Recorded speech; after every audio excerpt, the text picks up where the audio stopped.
Buenos días tengan todos y todas. En unos momentos daremos inicio a la sesión con el doctor Herbert Oliva. Estamos a la espera que él se pueda incorporar ya a esta sesión y podamos comenzar con mucho gusto esta discusión académica. Bueno, tengan todos y todas muy buenos días. Es un gusto poder saludarles en esta oportunidad y extender un caluroso saludo por parte de las autoridades de la Universidad Francisco Gavidia y del señor rector, ingeniero Mario Antonio Ruiz. En esta oportunidad vamos a poder extendernos por medio de los canales digitales y poder desarrollar una conversación muy interesante con el doctor Herbert Oliva. Antes de dar inicio a su ponencia, me gustaría compartirles algunos datos y acerca de la gran hoja de vida de este profesional. Comentarles que él posee estudios de profesorado en estudios sociales para educación media, cuenta además con una licenciatura en ciencias de la educación con especialidad en estudios sociales y una segunda licenciatura en administración de la educación. Cuenta con una maestría en administración de la educación y es doctor en educación con especialidad en currículo e instrucción. En la actualidad se desempeña como becario con ACID México en calidad de estudiante de un segundo doctorado en gestión de la educación superior en el Centro Universitario de Ciencias Económicas y Administrativas de la Universidad de Guadalajara.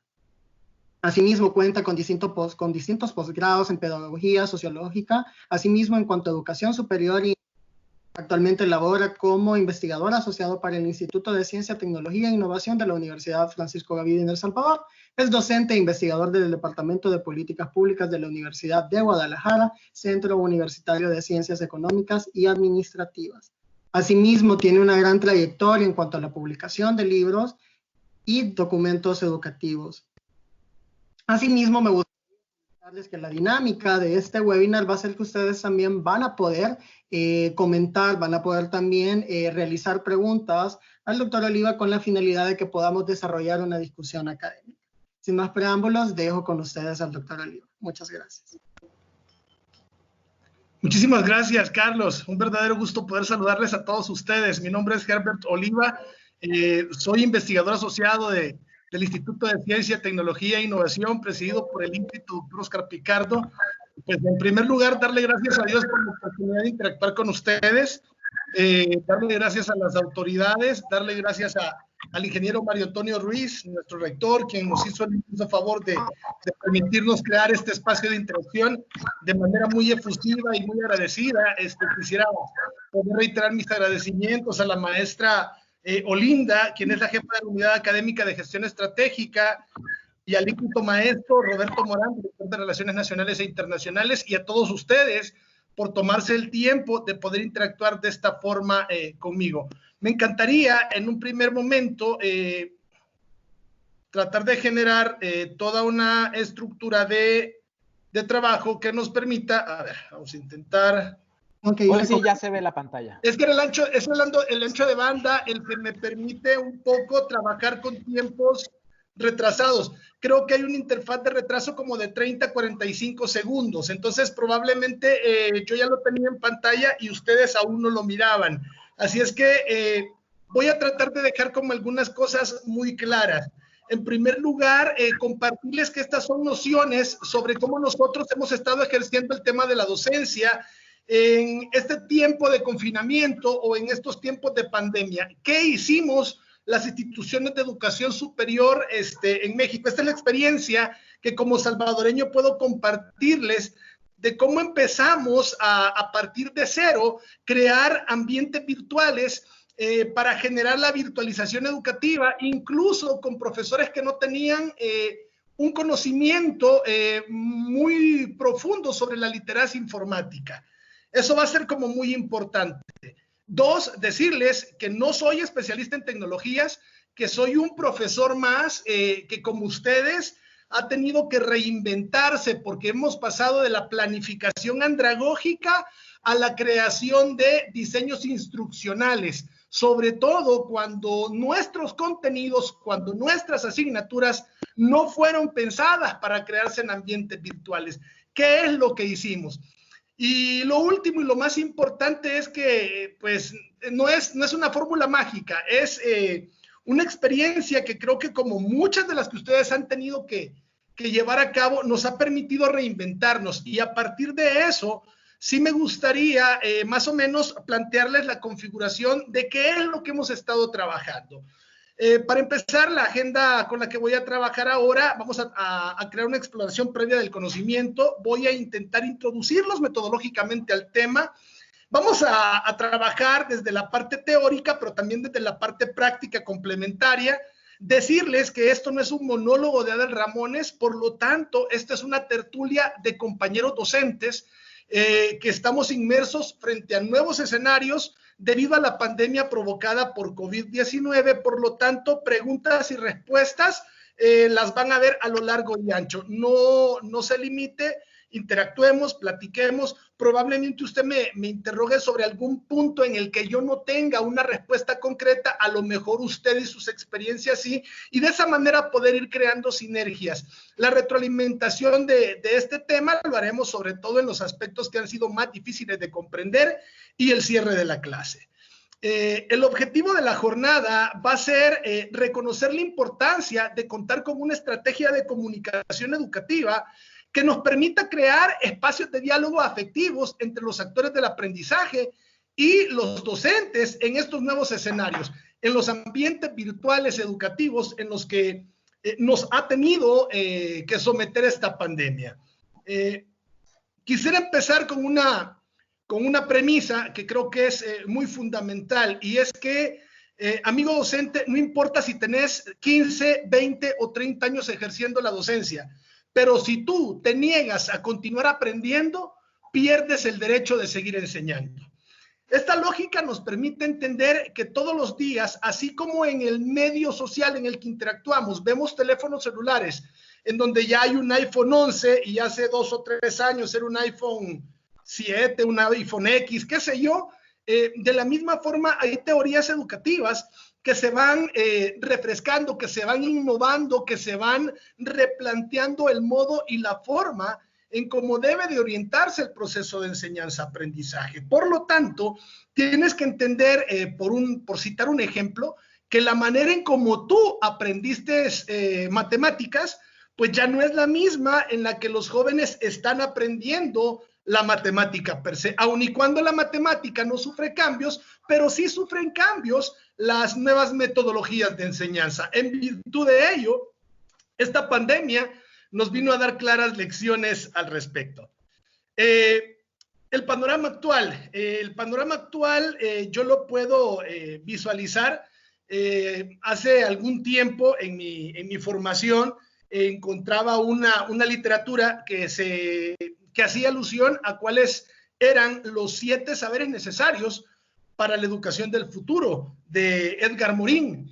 Y empecé a darme cuenta que, como un discurso pangérico muy futurista, Edgar Morin ya replanteaba qué podía ocurrir en escenarios que nos pudiesen poner a la palestra de la pandemia, de la incertidumbre, del no saber qué hacer frente a determinados contextos. Y esto nos llevó a replantearnos 2 puntos de este célebre académico. El primero, ¿estamos los docentes preparados para afrontar las incertidumbres? Yo creería que no. Yo creería que, a pesar que como salvadoreños tenemos amplios contextos de resiliencia, pero creo que nos ha venido a dar, no sé si llamarlo una cachetada intelectual, el tema del COVID, porque nos ha sometido a un confinamiento en donde hemos podido observar que cerca de 23 países de la comunidad iberoamericana, en la actualidad tenemos a más de 122 millones de estudiantes afectados con el tema del COVID. Esto no solo ha venido a afectar en términos de eficiencia y eficacia, mis estimados colegas docentes, sino que también ha venido a afectar el tema de salud mental. Esto nos ha permitido darnos cuenta que, si bien es cierto, nos enfocamos en cómo dar las clases, pero, por ejemplo, los profesores que ahora estamos trabajando con entornos virtuales, pues el recibo de la luz eléctrica va a aumentar sin duda alguna. Me he dado cuenta que probablemente mi computadora no responde a los requerimientos informáticos de los software que necesito. Probablemente necesito empaparme más de literacia informática que me lleve a conocer en mejor manera y a poner en mejor práctica estas nuevas herramientas. Y llegamos al punto en donde tenemos que cuestionarnos realmente como docentes, ¿estábamos preparados para estos escenarios? A partir de ello, vamos a trabajar con algunas nociones que nos van a permitir identificar ambientes virtuales y recursos educativos. El primero, la comunicación de los estudiantes con los docentes va a constituirse como uno de los elementos claves en todo el proceso educativo. ¿Cuál ha sido la experiencia que hemos tenido en la Universidad de Guadalajara? Y pongo la experiencia en la Universidad de Guadalajara porque como docentes latinoamericanos convergen muchos de los problemas que tenemos en México, los tenemos en El Salvador. Yo los he vivido en El Salvador. Me doy cuenta que compañeros en Guatemala se enfrentan en estos mismos contextos. Y por absurdo que parezca, en pleno siglo XXI, tengo alrededor de 4 estudiantes de la carrera de trabajo social que me han dicho, profesor, con la pena yo no tengo internet en mi casa. Y uno empieza a replantearse y a cuestionarse, ¿realmente es verdad? ¿Realmente es mentira? ¿Cómo lo interpreto? ¿Cómo lo asumo? ¿Cómo evalúo un tema, un eje temático, un contenido del programa que necesariamente requería de la presencialidad en el aula? Entonces, la comunicación con los estudiantes va a constituir uno de los elementos claves en este proceso. 2, yo creo que el uso de las redes en la docencia facilita una comunicación y una interacción, pero es muy limitada. Sigo creyendo que creer y pensar que la tecnología es el centro del hecho educativo es absurdo. ¿Por qué? Porque antes de una tecnología está una metodología. Y sigo creyendo que van a ser las tecnologías herramientas que apoyan el ejercicio docente, más no que fundamenten el ejercicio docente. Y una muestra de ello podría ser, vengo de familia de profesores de escuela normal, en donde profesores que en los años 60, 70 u 80 no tenían acceso a los recursos tecnológicos que tienen hoy en día, pero en marcos de eficiencia y eficacia tenían mejores resultados que los que obtenemos muchos de nosotros. Y esto me permite considerar la comunicación per se en una virtualización educativa. Tiene que posibilitar de alguna forma una mejor interacción y una mejor comunicación, pero ¿realmente garantiza un mejor aprendizaje? ¿Qué piensan al respecto? Escucho sus opiniones, 2 o 3 opiniones, por favor. Adelante.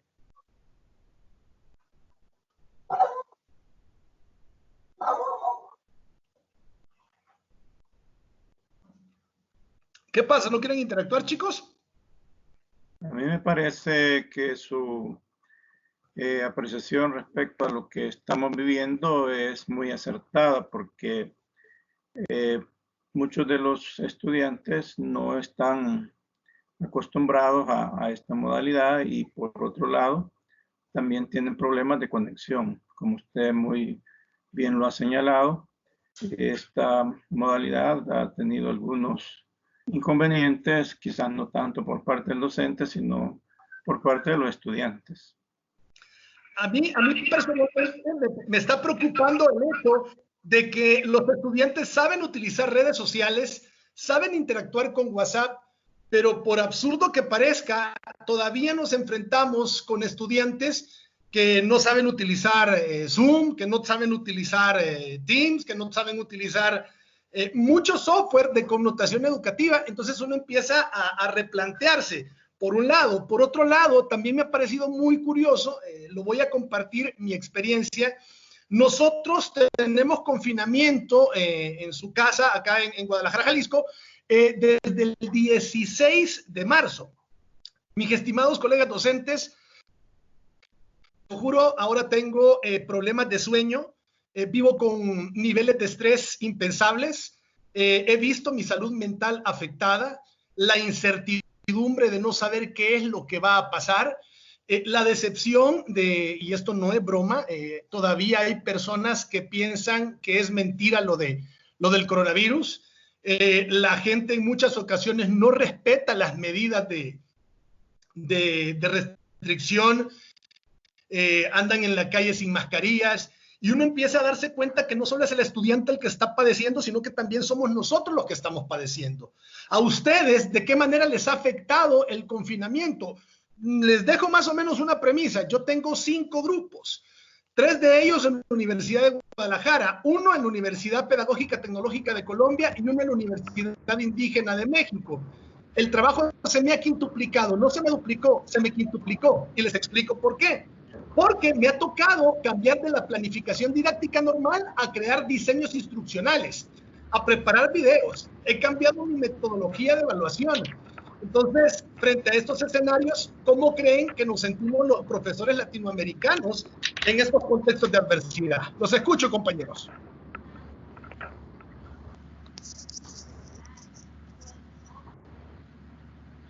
Yo creo que lo que ha sucedido, maestro, es el adelantar muchos años en muy poco tiempo. Es decir, lo que estaba previsto que sucediera de aquí unos 10, 15, 20 años ha venido sucediendo en menos de 2 meses, y casi que se nos ha forzado a realizar estos cambios para con los estudiantes. Entonces creo que de cierta forma nos ha venido a afectar a todos, porque es algo que no estaba dentro de nuestras agendas, ni en las agendas de las universidades, ni en las agendas de los ministerios de salud, de educación. Entonces, quieras o no, eso nos ha venido a generar más estrés, más trabajo, y encima de todo eso, agregándole la carga a los estudiantes. Gracias, compañero, ha sido como muy interesante. Por ejemplo, yo, algo que nunca lo había visto y que ahora lo veo como normal, es estudiantes enviándome WhatsApps a la 1 de la mañana porque no han entendido algún punto o alguna arista de la tarea. Algo que antes del coronavirus lo hubiese visto como una falta de respeto porque no consideran mis horas de sueño, etcétera. Ahora se volvió normal. Y yo creía que era el único profesor con esta situación, y me doy cuenta que no. En virtud de ello, entonces, nos vamos a plantear cómo utilizamos las plataformas educativas. Los profes, en algunas ocasiones, la utilizan para dar avisos o enviar mensajes, notificar o informar sobre tareas o actividades, o solicitar el envío de tareas o productos. Y los estudiantes la utilizan para seguir indicaciones, para enviar tareas y ocasionalmente para formular un interrogante o aclarar dudas. Algunos especialistas de la Universidad Autónoma de México están reconociendo que no estamos ni siquiera utilizando el 30% del potencial per se que tienen las plataformas educativas. Y ahí empezamos a cuestionarnos cómo podemos generar un aprendizaje o cómo podemos generar un ambiente virtual de aprendizaje frente a estos elementos. Si alguno de ustedes tiene el micrófono abierto, le voy a agradecer si me hace el favor de cerrarlo y abrirlo cuando le guste preguntar algo o generar un marco de participación. Una cosa que va a ser como muy importante es qué puntos... Hola. Adelante. Hola. Sí, adelante. Sí, yo quería dar mi participación. Adelante, maestro. Yo lo veo desde el punto de vista quizás no como un problema, sino como que algo que nos ha venido a descubrir las deficiencias que tenemos como docentes en el aspecto virtual.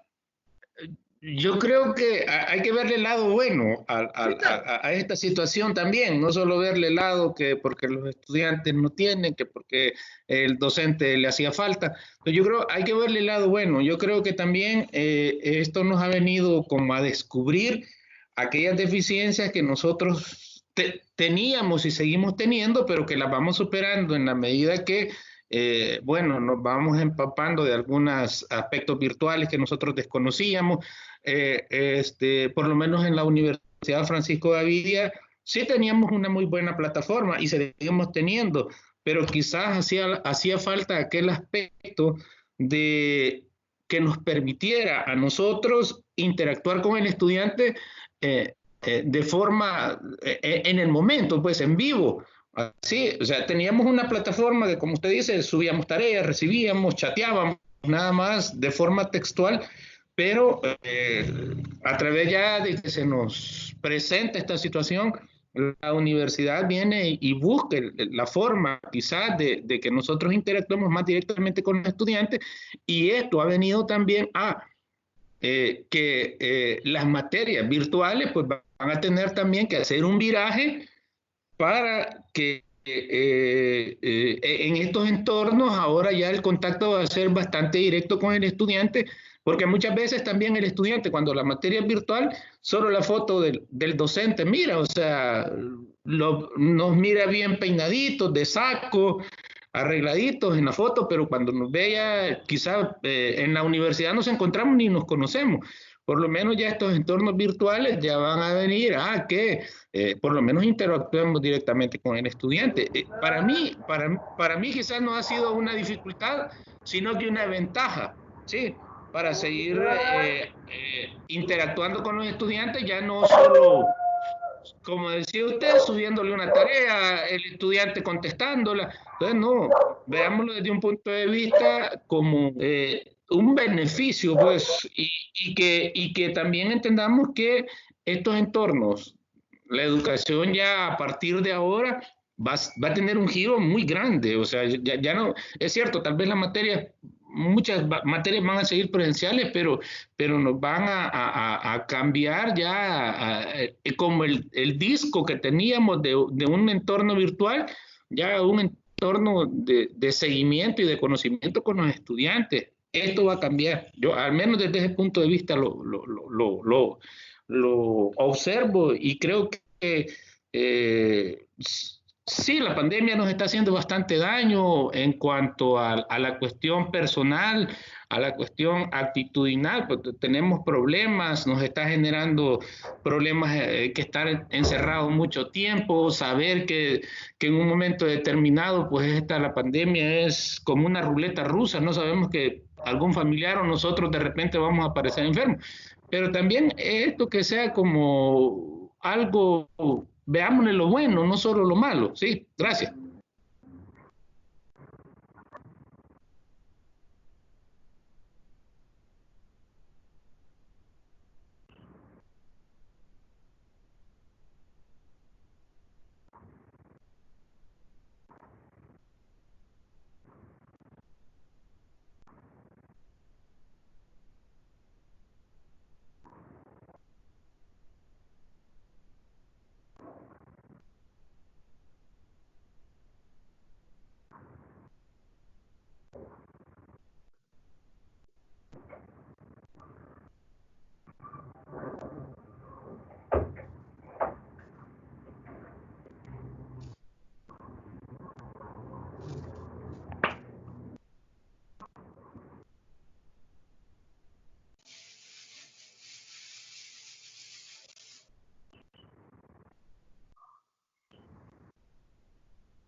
El doctor se ha quedado sin audio.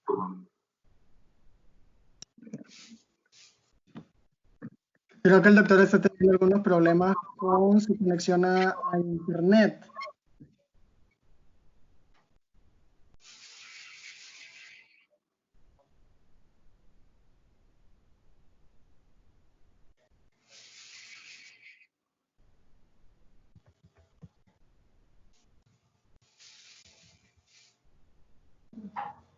¿Sí me escuchan? Sí, sí, hoy sí. Lo que estaba tratando de explicar es que habría que considerar que frente a estos nuevos escenarios educativos en El Salvador, en donde cerca del 83% de las instituciones no tienen acceso a Internet, es un reto todavía mucho más complejo el tratar de generar la virtualización del hecho educativo. Por lo tanto, hemos observado a lo largo y ancho del devenir histórico-político de nuestro querido país, El Salvador, cómo en muchas ocasiones se dota de computadoras a escuelas públicas que ni siquiera tienen luz eléctrica. 1, y 2, el tema de cuántos de nuestros profesores aún no se han sumado al tren de la innovación y de la actualización formativa que les empodere de mejor literacia informática. Por lo tanto, vamos a partir de cómo podemos propiciar estrategias de comunicación educativa, cómo podemos definir los actores del aprendizaje y cómo podemos cumplir un rol docente a cabalidad. La estrategia de comunicación nos va a permitir establecer relaciones que propicien la construcción colectiva del conocimiento y del aprendizaje. Pero ¿cómo logramos eso frente a un conglomerado de estudiantes que también están padeciendo en este momento el estrés y la presión? 1, para los que son padres de familia, en un segundo punto, aparte que tienes que preparar las clases, aparte que tienes que modificar las herramientas de evaluación, también tienes a tus hijos que en este momento están viéndose inundados de un conglomerado de tareas, y entre tu trabajo, las tareas de la casa, el aseo de la casa, la cocinada, etcétera, etcétera, etcétera, ¿cómo empiezas a generar un equilibrio que te permita llevar a cabalidad un orden jerárquico de lo que es y de lo que implica esta nueva forma de enseñar? Vamos, perdón. ¿Sí me sigo escuchando? Sí se escucha. Perfecto. Gracias. A partir de esto, pensemos en 2 estilos de comunicación. La comunicación horizontal y la comunicación dialógica.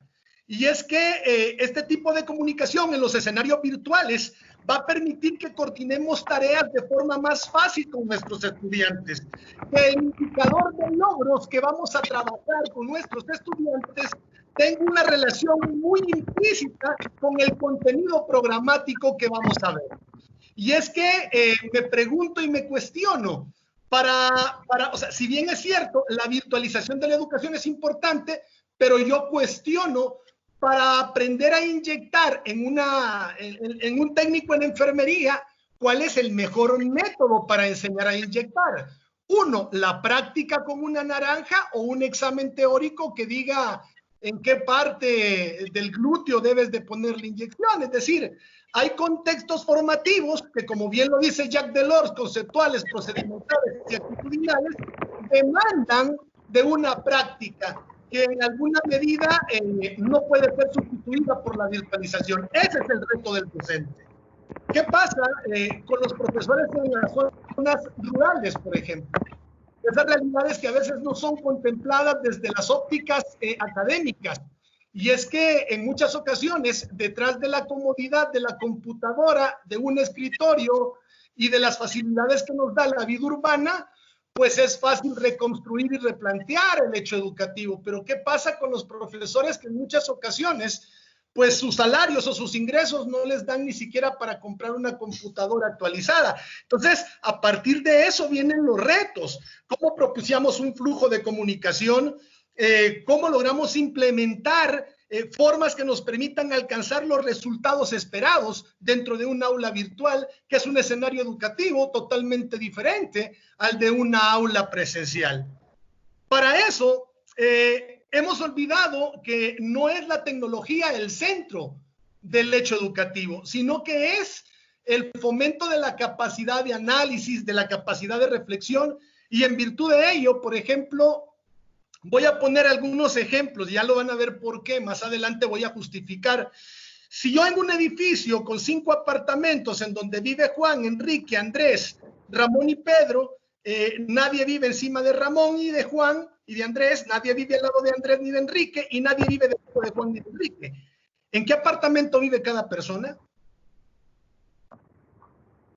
El hecho educativo es reflexionar, es analizar, es memorizar, es generar aprendizajes significativos. Y es bien curioso porque cuando hemos estado en procesos de capacitación, sobre todo en el tema de la gamificación, por increíble que parezca, a veces obtenemos respuestas más rápidas en los niveles educativos inferiores que en los niveles educativos superiores, en donde no priva una lógica didáctica, sino que una lógica andragógica. Y a partir de eso, podemos observar dos tipos de comunicación como tal. ¿Alguien me quiere ayudar, por favor, con la lectura de la lámina, si son tan amables? Solamente uno. Gracias. Comunicación sincrónica. Permite la comunicación virtual en tiempo real. Ventajas: es viable obtener respuesta inmediata a los mensajes.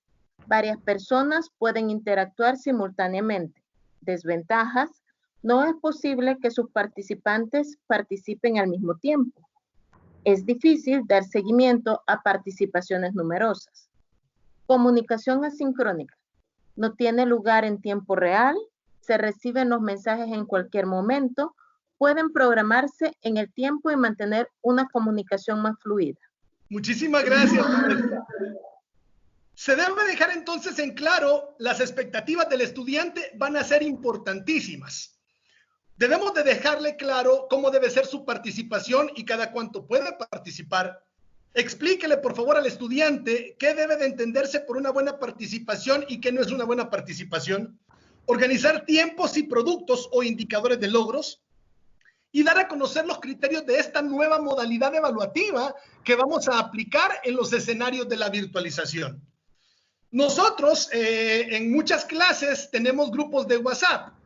Y lo primero que deberíamos de hacer, como para ejemplificar, es el uso correcto del WhatsApp como herramienta formativa en estos escenarios educativos a distancia o virtuales, como querramos llamarlo, ¿no?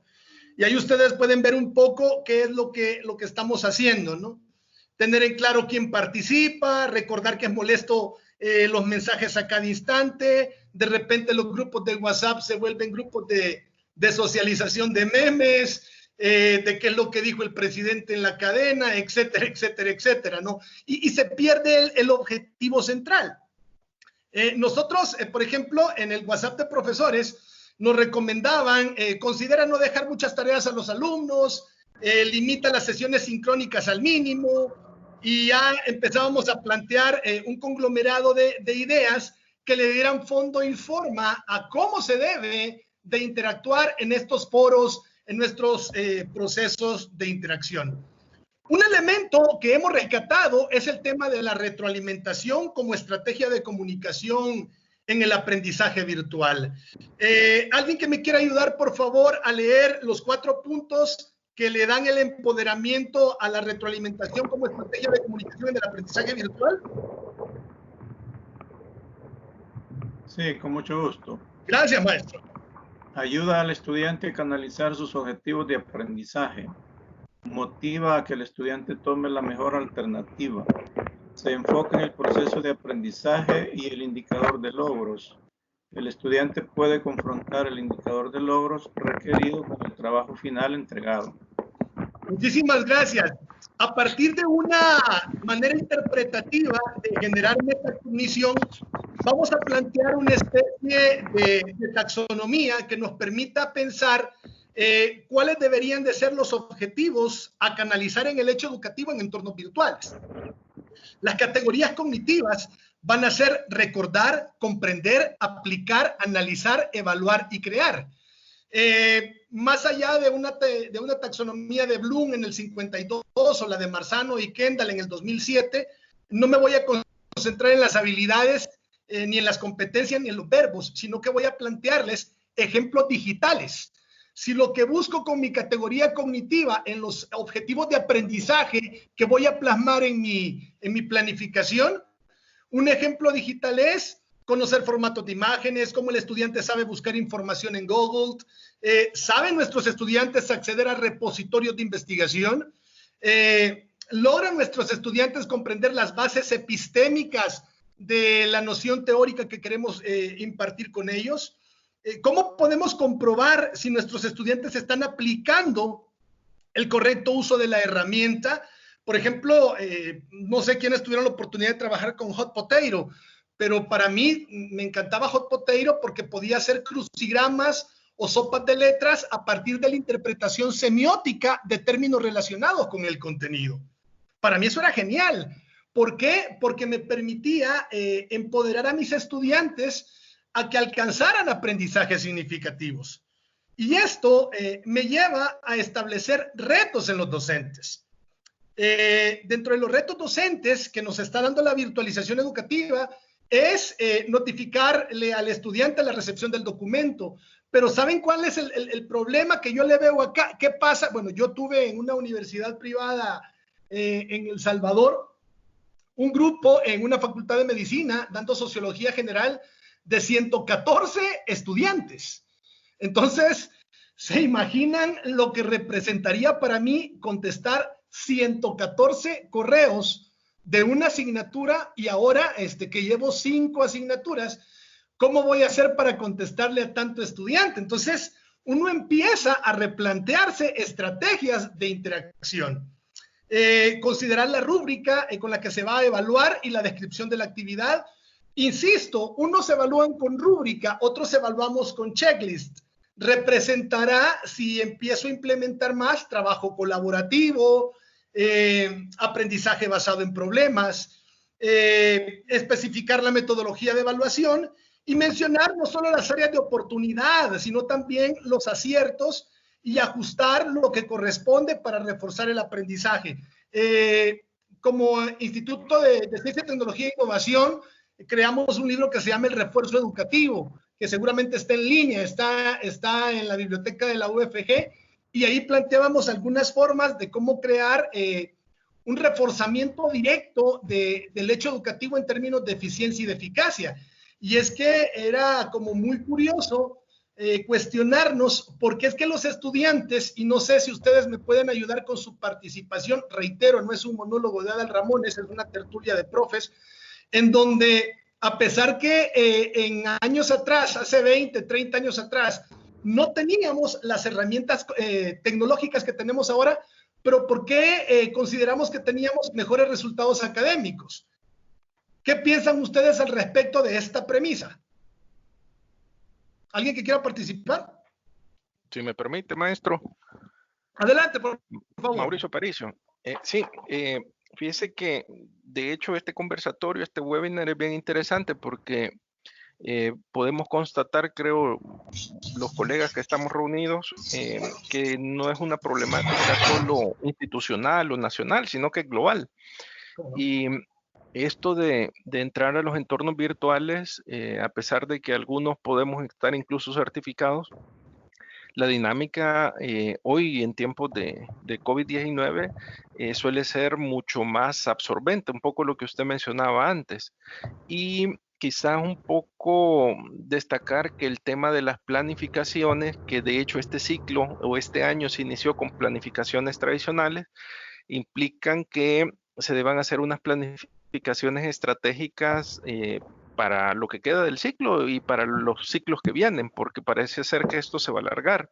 Menciono esto porque usted bien lo señalaba, el tema de la virtualización y la disposición de información es algo que hace 10, 20 años, como usted cuestionaba o preguntaba, no estaba a disposición. Es decir, uno tenía que ir forzosamente a una biblioteca para hacer una investigación. Hoy en día es mucho más fácil a través del Internet acceder a fuentes oficiales, no oficiales, unas más creíbles que otras, pero uno tiene una variedad de información disponible. Yo creo que uno de los retos principales en el proceso formativo al que nos enfrentamos hoy en día es, y que los muchachos demandan, es cómo crear esas competencias para que ellos, con el conocimiento disponible y las orientaciones que el docente hace en el aula, puedan ellos canalizar toda la energía, ese derroche de energía que tienen como para desvelarse, amanecer estudiando, porque de pronto solo transmitir conocimiento como que es una queja casi que generalizada. Y es lo que tenemos ahorita como principal reto, diría yo, en el sentido que hace 20 años el acceso a la información era limitada, ahora es todo lo contrario, hay una sobreoferta de información que creo que es lo que nos ha tenido un poco agobiados. Y aprovecharía, y con esto termino, mencionar que planificar cada docente, planificar lo que vamos a hacer en el aula, no para este día o esta semana, sino que tenemos que verlo a lo largo de un semestre o de un año, es clave porque nos permite saber qué estrategias utilizar. Por ejemplo, usted mencionaba el tema de la gamificación cuando mencionaba este método de Poteiro. Es decir, ahora hay tantos recursos que incluso son gratuitos, como por ejemplo en EducaPlay uno puede encontrar 20, 30 tipos de juegos con los que uno puede ayudar al estudiante para que comprenda realidades. Y el tema de que nosotros también establezcamos unas reglas de en qué momento recibir qué tipo de mensajes, es decir, la sincronía, si la logramos limitar, pero no para no cumplir con el rol docente, sino limitarla en el sentido de que el estudiante explore más, porque ahora dispone de información. Un poco lo que usted mencionaba con poner una inyección, porque hay ciertas carreras que necesitan de mucha más práctica que otras, pero todas necesitan práctica. Y los muchachos creo que hoy en día demandan más práctica, porque el conocimiento está disponible en YouTube, está disponible en Facebook y en una cantidad de páginas que ellos acceden. Entonces creo que eso es lo que limita, estamos frente a una realidad que no logramos procesar y que nos congela, nos preocupa, nos aterra, pero creo de que este tipo de ejercicios que estamos haciendo esta mañana permiten ese espacio como para ir intercambiando qué cosas hemos hecho, en qué nos hemos equivocado, cómo hemos logrado corregir, porque aúna a que vayamos teniendo un marco de interacción que es mayor y a saber aprovechar otras herramientas que están disponibles. Gracias. Muchísimas gracias, maestro Aparicio. Y es que en virtud precisamente del argumento que usted nos comparte, podemos ver cómo profesores tenemos que saber hacer comentarios, qué tipo de aportaciones buscamos. A mí me gusta mucho este reto, que es el de provocar retos intelectuales, porque imagínense lo que implica, por ejemplo, para una clase de matemática en un contexto virtual, cómo logro capturar la atención del estudiante. ¿Cómo logro capturar la atención de él para que pueda enfocarse en el contenido que yo quiero dar? O peor aún, ¿cómo genero o cómo le comparto una retroalimentación cualitativa y cuantitativa en los tiempos establecidos? Y es que si bien es cierto, nosotros tenemos un buen de materias que impartimos, pero también nuestros estudiantes tienen que empezar a dosificarse en relación a la cantidad de asignaturas que también están llevando. Y ahora, cuando ya estamos por cerrar estos semestres, nos damos cuenta que los estudiantes dicen, profe, deme prórroga para 3 días porque el otro profesor ha tenido la fecha de entrega del trabajo en el mismo tiempo que usted. Algunos de los compañeros no escuchan. Yo no sé ni lo ven. ¿Y a mí sí me están escuchando? Sí, se le escucha. Sí se escucha. Sí se escucha. Sí se escucha. Sí se escucha, doctor. Una de las virtudes que les voy a pedir un favor personal, si me hacen el inmenso favor a todos ustedes, mis queridos colegas docentes, si me llaman por mi nombre, Herbert. No me llamen por una cuestión académica, sino que esta es una charla de profes entre profes. Y una forma de romper el hielo es esa, ¿no? Tratar de botar los protocolos, porque ahora más que nunca lo que necesitamos no es de que nos vengan a señalar problemas que ya sabemos en educación.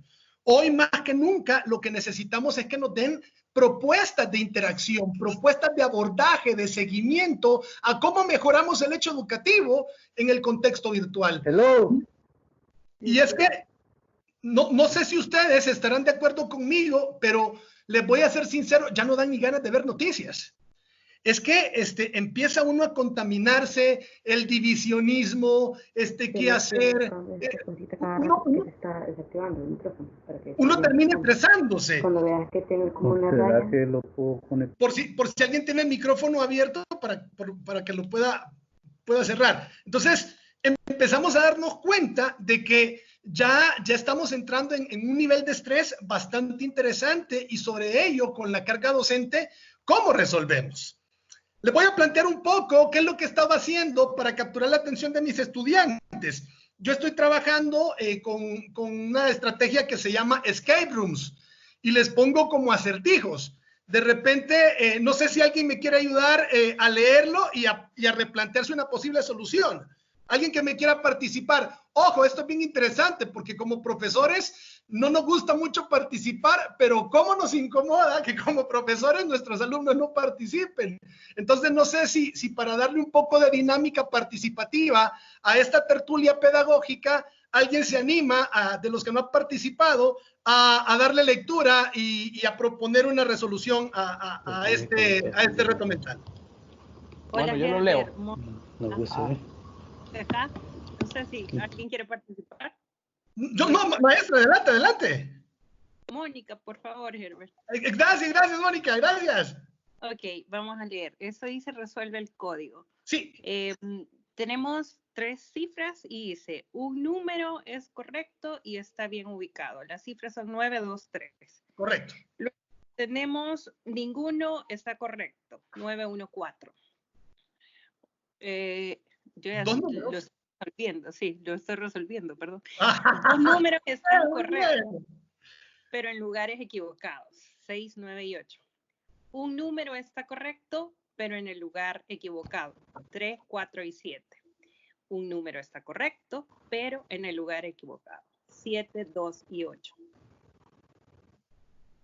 Entonces, no sé, hay que dar tiempo para resolver eso. Sí, yo lo que trato, les comento, les pongo este tipo de ejercicios al inicio de la clase y empiezo y les digo, a ver, les voy a replantear esto. Entonces, muchachos, cuando ya empiezan a aplicar análisis y reflexión, uno en el inmediato empieza a capturar su atención. Entonces, claro. ¿qué estamos haciendo? Herbert, tal vez agregar una cosita que usted estaba mencionando acerca de a veces se nos hace bastante tortuoso estar escuchando noticias y vemos eso del divisionismo y muy marcado en las últimas semanas y quizás compartir un poco mi experiencia en ese tema. Adelante, y es adelante. Por los temas o sea, por las materias que yo estoy impartiendo en ese momento, digamos que lo que hemos optado, o por lo que hemos optado ellos y yo, digamos, en un consenso, es ¿en qué estás, dices? De las noticias. Hay una opción para cerrar los micrófonos de todos. Noticias para poder como dar respuesta y analizar los problemas. Entonces, para algunos se nos hace mucho más fácil poder agarrar la práctica de las noticias y del diario vivir dependiendo de las asignaturas. Así, por ejemplo, en solución alterna de conflictos internacionales, digamos, hemos estado muy activos viendo noticias y en temas de cooperación internacional, pues mucho más. Entonces, sí, cada una de las materias, de las asignaturas se adapta de manera muy particular al contexto y creo que la mejor forma, pero las clases, una de las mejores que yo considero es el hecho de que los estudiantes puedan sentir que están aportando de alguna manera a la solución de los problemas en los que estamos ahorita, ¿no? Entonces, eso también les genera cierto interés, mucho más allá de lo que lamentablemente hicimos muchos de nosotros en los primeros días, que fue llenar a los estudiantes de muchísimo material de lectura, sin mayor análisis. Yo creo que sí. No, al contrario, gracias a usted por empoderarnos y por darnos las luces de que efectivamente hay algunas asignaturas que por su naturaleza per se, pues demandan de mayor capacidad de análisis, de mayor capacidad de pensamiento crítico. Y ahí es donde yo planteaba, por ejemplo, cómo con este tipo de ejercicios, que por cierto, ya vieron la respuesta, no sé si le atinaron o no, pero de igual manera, yo tengo una gran cantidad de este tipo de ejercicios o de bibliografía que si al final les sirve, pues se las voy a compartir. En ese preámbulo de ideas, sí me gustaría dejar en claro algo que es muy importante que usted lo sepa, y es que todo ambiente virtual de aprendizaje depende de teorías pedagógicas, no de tecnologías. Y para ello, una muestra de comprobarlo es que dentro de las teorías psicopedagógicas que podemos trabajar o centrar el hecho educativo, podemos hablar del cono de aprendizaje de Edgar Dale, podemos hablar de María Montessori, el método montessoriano, podemos hablar de la inteligencia artificial de Newell Simon, podemos hablar de la teoría de la inteligencia emocional de Daniel Goleman. Es decir, las teorías realmente son las que le van a dar vida al hecho educativo. Cómo podemos trabajar con el método de ensayo y error, el método del condicionamiento operante, las 4 categorías de procesamiento de la información, atención, codificación, almacenamiento y recuperación de Pascual. Es decir, los ciclos educativos de Miguel y Julián de Zuviria. La tecnología es una herramienta que apoya. Es bien curioso porque en muchas ocasiones quienes nos dieron informática educativa, cuando yo aprendí, por ejemplo, hace muchos años, me recuerdo que ni siquiera había un Office, sino que era un WordPerfect. Y no era un profesor de informática, sino que era un especialista en informática que me estaba enseñando, pero que no era profesor como tal. Entonces, ¿cómo evaluamos? ¿Con qué herramientas evaluamos? ¿Cómo enseñamos? ¿Con qué metodologías enseñamos? Creo que va a ser muy importante no perderlo de vista al momento de crear estos nuevos escenarios educativos. Una cosa que sí dejo muy en claro es algunos ejemplos de cómo iniciamos o cerramos una clase virtual. Por ejemplo, yo en una clase virtual inicio con estas preguntas.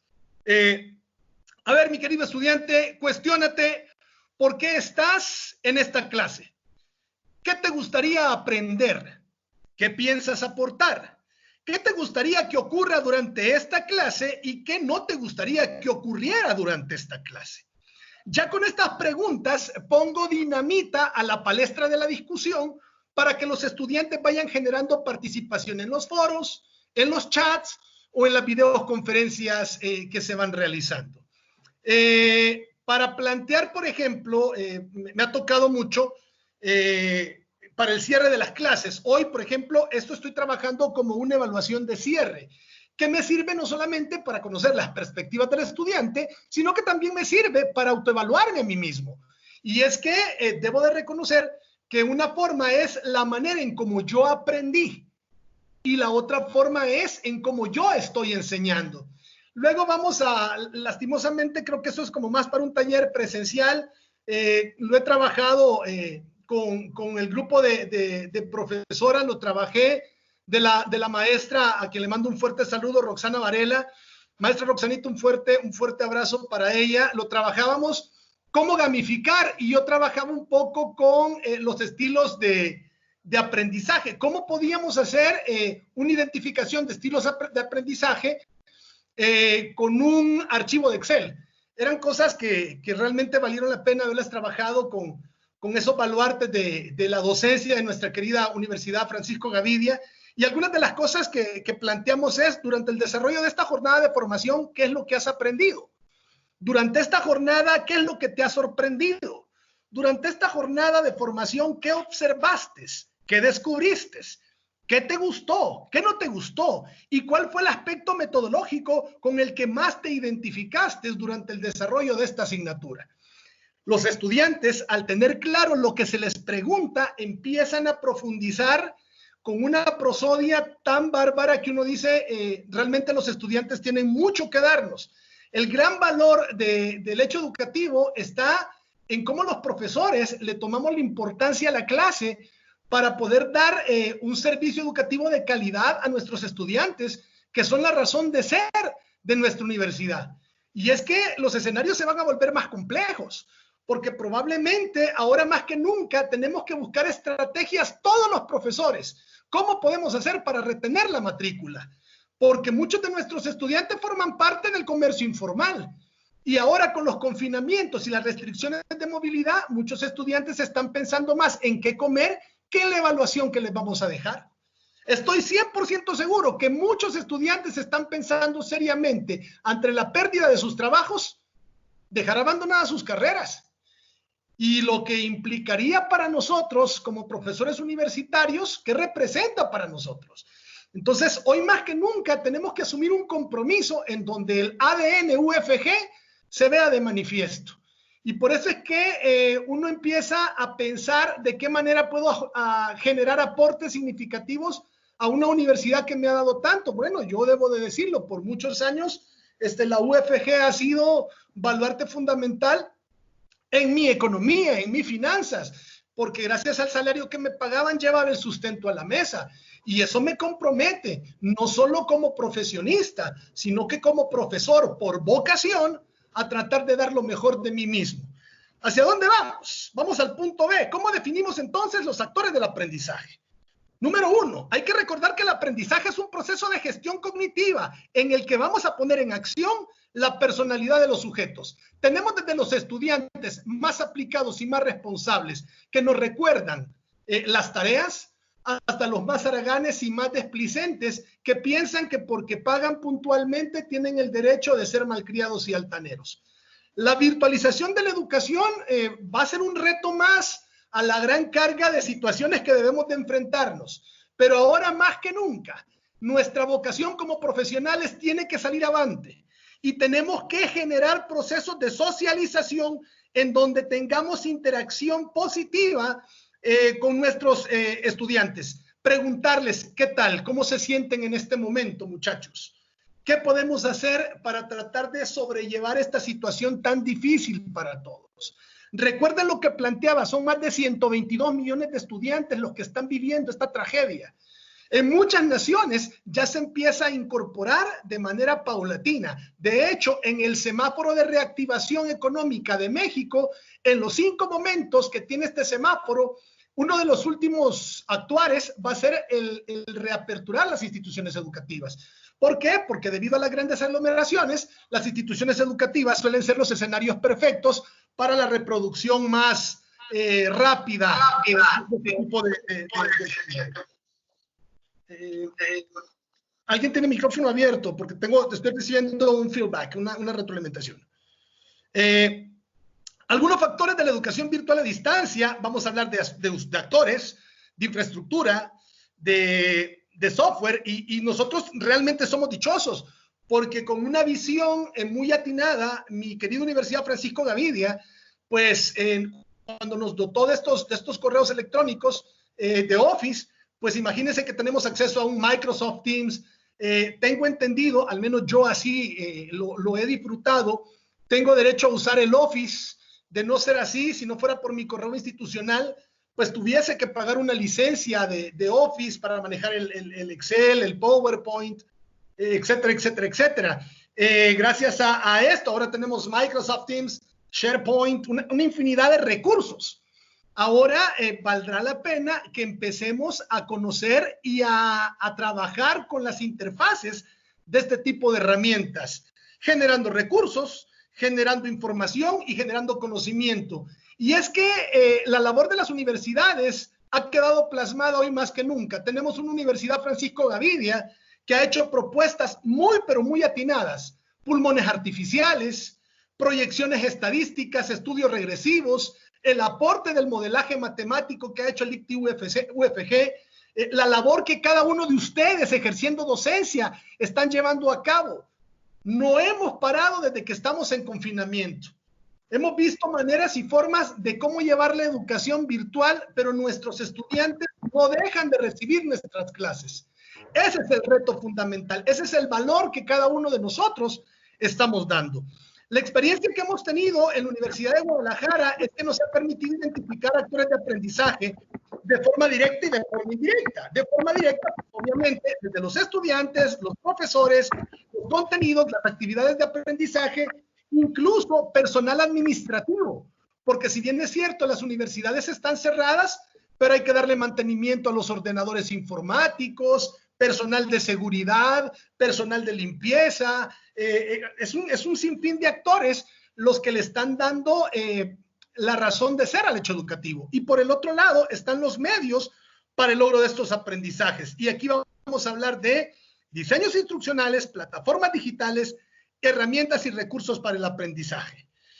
Vamos a hablar de actividades. Cuando hablamos de interacción de los actores del hecho educativo, vamos a hablar de actividades individuales en donde podemos hacer videos.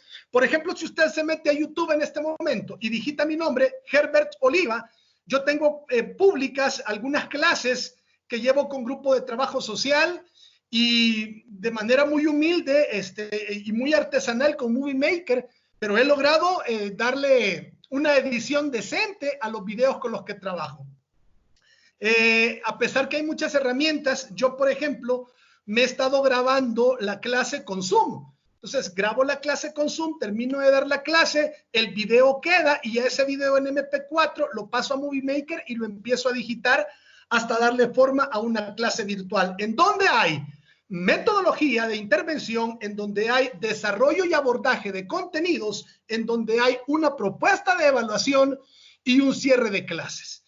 En las actividades grupales, pues vamos a ver foros de discusión. Los mismos WhatsApp pueden transformarse de manera ordenada en foros de discusión o de debates.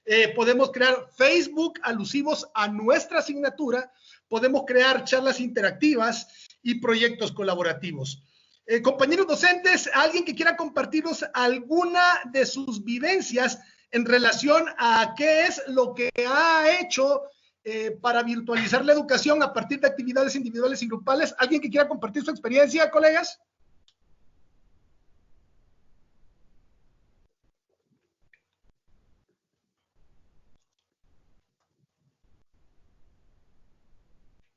Buenos días, no sé si me logran escuchar. Perfectamente, compañera. ¿Su nombre? Carmen Quintanilla. Un gusto, Carmen. Adelante. Perdón, bueno, en mi caso, yo he realizado, bueno, así como usted menciona, videos en Zoom, es decir, a través de videoconferencias, y luego se quedan grabados y esas mismas videoconferencias se las comparto a los alumnos, como usted bien mencionaba. Asimismo, por ejemplo, he realizado algunas actividades en base a esas actividades que se dejan, por ejemplo, para laboratorios, pero que sean como más interactivas, no es lo mismo que de repente dejar un cuestionario y elegir A, B, C o D, sino que no teórico, sino que más práctico.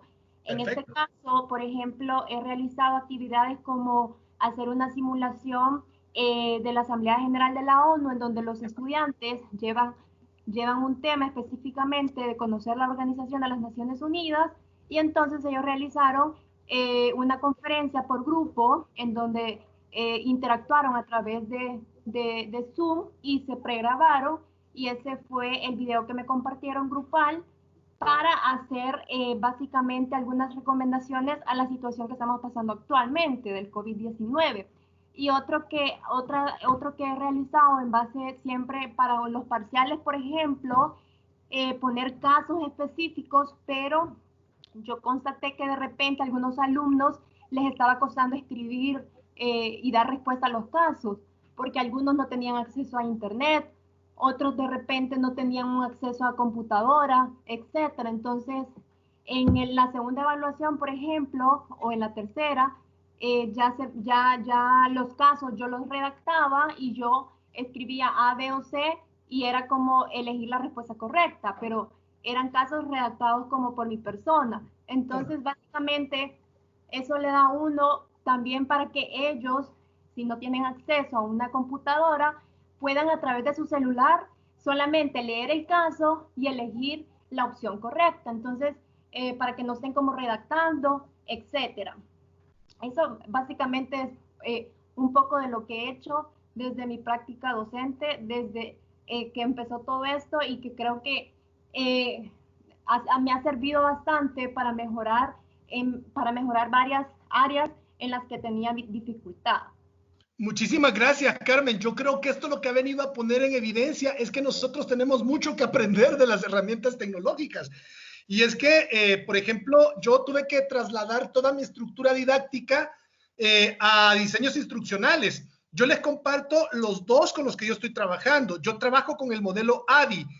Con este diseño instruccional busco generar en el abordaje de mis contenidos el análisis, el diseño, el desarrollo, la implementación y la evaluación formativa de cada una de las partes que componen el hecho educativo. A partir de ello, si mal no recuerdo, yo creo que también si pone la palabra diseño instruccional y pone mi nombre, Herbert Oliva, creo que le va a aparecer una propuesta de diseño instruccional que creé por el 2012, más o menos, 2013, que la hacía precisamente para una asignatura de informática educativa. Y es que esto nos viene a poner en evidencia que la tecnología ha estado presente, pero que hemos sido nosotros los que no sé si de alguna forma nos hemos acomodado a darle el giro común, ¿no? O sea, todavía es muy normal que en algunas escuelas de mi querido El Salvador todavía se sigue utilizando el dictado. Y no es que dictar sea malo, pero existiendo millones y millones de herramientas metodológicas, pues creo que valdría la pena darle un giro de 180 como para transformar el hecho educativo y mejorarlo en términos de eficiencia y eficacia. Otra propuesta de diseño instruccional con la que estoy trabajando es con los 9 eventos de instrucción de Gagne, en donde motivo, genero aprehensión, adquisición, retención, recordación, generalización, ejecución, en lo que Carmen decía, la manera en cómo los estudiantes deben de responder a partir de los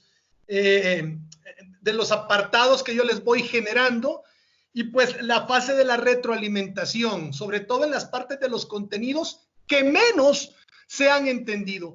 Y es que es bien curioso, fíjense que todavía en algunos procesos de capacitación y actualización docente, todavía encontramos profesores soberbios, engreídos, que se niegan a aprender o a aceptar con humildad que tenemos muchos retos en estos tiempos y espacios educativos. Y yo creo que ha sido como una manera muy práctica de poner nuestras barbas en remojo y de decir, bueno, creo que ahora es cuando, ¿no? A partir de ello, hemos creado mediación de actores en ambientes virtuales entre quienes aprenden, entre estudiantes y docentes, entre quien aprende y el objeto de aprendizaje, entre los estudiantes y el conocimiento, entre las instituciones educativas y la sociedad, con las mediaciones tecnológicas, en relación con las tecnologías y sus usos, y en relación con lo que se enseña y con lo que se evalúa. Y es que acá vamos a plantear que el profesor, como mediador de los aprendizajes, debe de crear motivación docente, debe de intervenir en los procesamientos de tiempo y forma en cómo se imparte la clase, y debe permitir la visualización en el tratamiento de los contenidos. Es decir, que una cosa es la planificación y otra cosa es la jornalización, de tal forma que la jornalización evidencie que el contenido que he programado para X fecha, pues realmente lo esté impartiendo en esa fecha. Y es que dar clases en una estructura de ordenamiento de tiempos y formas no es tan fácil como se cree, sobre todo si estoy dando mi clase y se me invita, que manda a decir el señor decano que si podemos colaborar con nuestros grupos a participar en la conferencia que se debe estar dando, porque ha venido un invitado y ya perdí ese día de clases. ¿Cómo lo repongo? ¿De qué manera vuelvo a reinventar la propuesta de impartir y evaluar el contenido?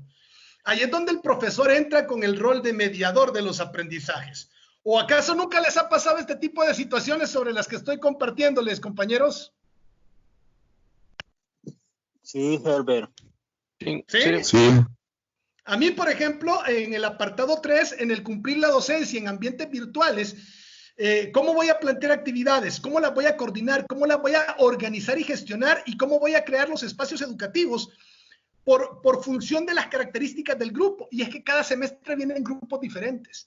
En serio, hay grupos con los que he trabajado 10 de 10, pero hay grupos que, a pesar que es el mismo contenido, que es la misma planificación, que es el mismo profe, me cuesta más. Entonces, uno empieza a cuestionarse qué es lo que está pasando. O sea, realmente qué es lo que está ocurriendo. Y por ahí podemos ver que, a pesar que ya llevamos más de 20 años de la prueba PAES, pues no terminan de despegar los indicadores educativos y no pasamos del 5 y fracción como nota promedio.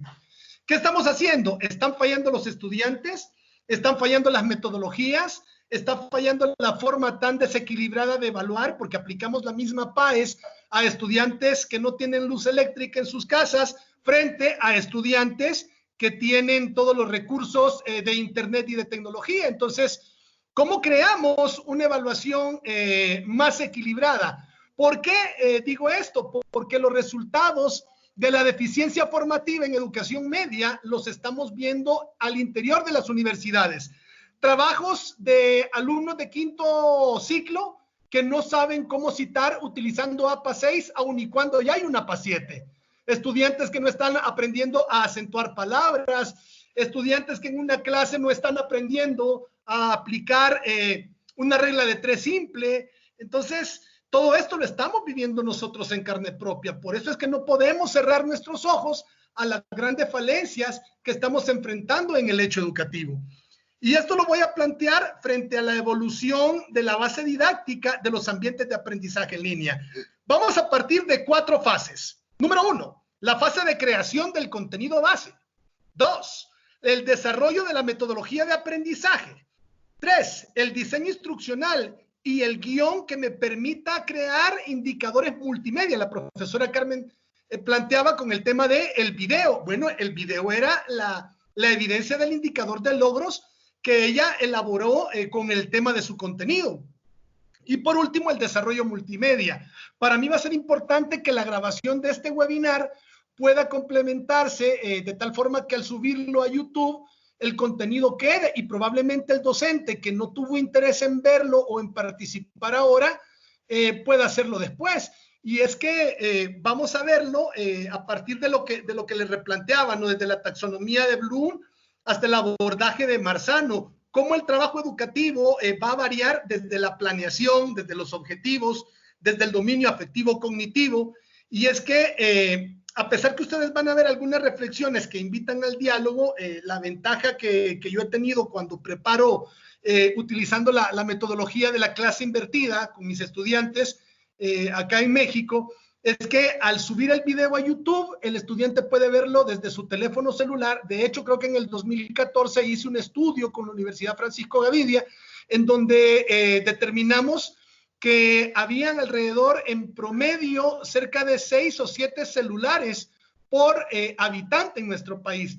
Y empezábamos a ver en las diversas instituciones educativas que formaron parte de esta muestra de estudio, en donde los estudiantes argumentaban que no tenían dinero para comprar libros o para comprar la separata, pero en muchas ocasiones tenían mejores celulares que los que nosotros como profesores y profesionales de la educación podemos comprar. Entonces, habían como desequilibrios muy latentes. Y es que el estudiante, cuando usted le asigna que tiene que hacerse de una bibliografía para enriquecer el marco epistémico de su clase, pues argumenta que no tiene dinero. Pero cuando se suscita un Real Madrid-Barcelona, usted nunca va a ver los bares o los restaurantes vacíos. Entonces, ¿qué importancia le estamos dando a la educación en un país como mi querido El Salvador, en donde la máxima de estudios es cerca de 7 años de escolaridad promedio? Y uno empieza a replantearse de qué manera podemos reinventar el hecho educativo. Algunas consideraciones es pensar que un curso virtual mal estructurado puede repetir los errores que cometemos en la clase presencial. Si no logramos preparar actividades metodológicas, estereotipos de interacción que establezcan la relación docente-estudiante, que no promuevan la crítica, la reflexión, el análisis, la síntesis, la contrastación ni la creatividad, entonces no le estamos sacando ningún provecho al potencial tecnológico que estas herramientas nos brindan. Algunos modelos para el diseño de actividades en una primera etapa es el acceso y motivación. ¿Cómo motivo a mis estudiantes en el diseño del e-learning? 2, ¿cómo voy a socializar esta actividad? A través del WhatsApp, a través de Facebook, a través de la plataforma, a través de YouTube, a través de Zoom, a través de Meet, a través de qué plataforma, qué voy a utilizar, qué recurso. ¿De qué manera voy a generar un proceso de intercambio de la información? Ojo, yo lo planteaba con el ejemplo, estudiantes, grupos de 114 estudiantes, y pedirles que me manden el trabajo por correo electrónico. ¿Se imaginan todo lo que me representaría calificar 114 correos, 114 descargas, sobresaturarme? Todo eso tengo que considerarlo antes de planificar la clase. Hasta este momento me gustaría saber, docentes, colegas, ¿hay preguntas, hay interrogantes o quieres generar tu aporte? Por ahí decía, lo pongo, ¿no? A pesar que los espacios educativos o la palestra educativa, no es para compartir situaciones familiares, pero decía mi abuelita que cuando uno pregunta y nadie contesta, es por dos razones. O porque todo lo que explicaste se entendió, o porque todo lo que explicaste no se entendió. Les paso el micrófono para que puedan empoderarse y compartir sus opiniones al respecto. Herbert, le saluda Fidel López Seguizaba. Maestro Fidel, un gusto enorme saludarle desde la ciudad del Tequín, los taquitos dorados, maestro. Pues desde aquí, desde el teletrabajo, excelente ponencia. Muchísimas gracias, maestro. Mis muestras de cariño para usted y de afecto y mucho respeto profesional. Le robo la palabra. Me recordé mucho de usted porque usted en El Salvador ha utilizado una herramienta que nosotros en México utilizamos, Kahoot, que me ha generado aprendizajes como no tiene idea, y creo que eso es de aplaudírselo, maestro. Reciba mis felicitaciones enormes y sepa que estoy al pendiente de su labor docente, maestro. Un abrazote fraterno. Gracias. En verdad que Kahoot lo empecé a utilizar antes de la pandemia y eso lo utilicé en el aula. Sin embargo, sería idóneo que se haga ahorita en la cuestión virtual. Y yo sé que el analfabetismo digital nos ha costado porque yo no sabía utilizar Zoom. Hoy estoy ya listo por otra semana para utilizar Microsoft Teams. Y no es fácil estar viendo cómo se incorpora una pantalla, cómo se incorpora o se aplica, digamos, videos, PowerPoint. Yo sé que no es fácil. Nos ha tocado que aprender. Hoy usted que tiene experiencia, y lo felicito, Herbert, quiero hacer una pregunta. ¿Me escucha? Por supuesto, maestro Fidel, claro y muy, muy profundo. Adelante. ¿Cómo se va a hacer la evaluación para los docentes que hemos estado en una forma presencial y hoy estamos en la forma virtual? Porque cuando nos mandaron a trabajo a nuestras casas, yo no sabía cómo utilizar Zoom ni Microsoft Teams. Entonces, no hubo, digamos, de parte de las universidades, digo todas, ¿verdad? Porque también mi esposa está dando clases en otra universidad y le ha tocado que aprender. En el sentido que no hubo, digamos, aprendizajes previos. Claro, los que ya tenemos un diplomado en tutoría virtual no nos cuesta mucho, pero hay mucha gente y muchos docentes que les ha costado, no solamente de universidades, les ha costado aprender estas nuevas tecnologías. Usted menciona Kahoot. Lógicamente hay que aprender a aplicar esa herramienta en la cuestión educativa, porque el alumno se aprende, se divierte y aprende a la vez. Pero quiero que me contestes esa pregunta, o sea, ¿cómo se va a hacer para esa evaluación? Porque hemos cometido hierros. Yo sé que no es fácil esto.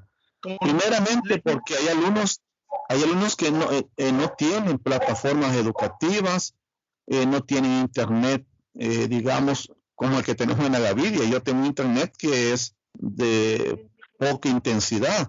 Entonces, son muchas cuestiones, pros y contras de la educación virtual. Yo sé que no es fácil, porque hay alumnos en una cátedra. Yo tenía 79 alumnos y hasta ahorita nadie se ha conectado a los 79.